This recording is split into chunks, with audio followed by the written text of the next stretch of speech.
ఇప్పుడు నాకు నిజంగానే బాధ వేసింది. నేను తిరుపతి పోయినా ఏడుకొండల స్వామిని వేడుకున్నా, అయ్యా జాన్పాల వల్ల నాకు ఇబ్బంది ఉంది, ఇది క్లియర్ కావాలని మొక్కిన.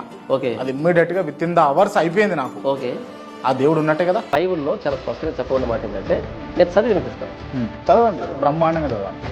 ద్వితీయోపదేశ కాండం 13 మొదటి వచనం నుంచి, ప్రవక్తయే గాని కలలు కనువాడే గాని నీ మధ్యను లేచి నీ ఎదుట సూచక క్రియనైనను మహత్కార్యమునైనను చేసి నీవు ఎరుగని ఇతర దేవతలను అనుసరించి పూజింతము రమ్మని చెప్పిన ఎడల అతడు నీతో చెప్పిన సూచక్రియ గాని మహత్కార్యం గాని సంభవించినను ఆ ప్రవక్త మాటలను కలలు కనువాని మాటలను వినకూడదు.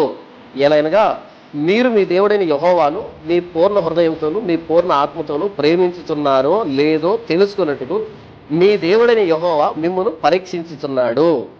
మీరు మీ దేవుడైన యెహోవాకు లోబడి ఆయనకే భయపడి ఆయన ఆజ్ఞలను అనుసరించి ఆయన మాట విని ఆయనను సేవించి ఆయనను హత్తుకుని ఉండవలెను.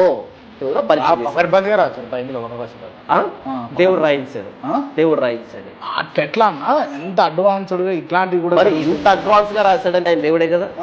మరి ఇంత అడ్వాన్స్ గా కొన్ని వేల సంవత్సరాల క్రితం రాశాడంటే ఆయన దేవుడే కదా.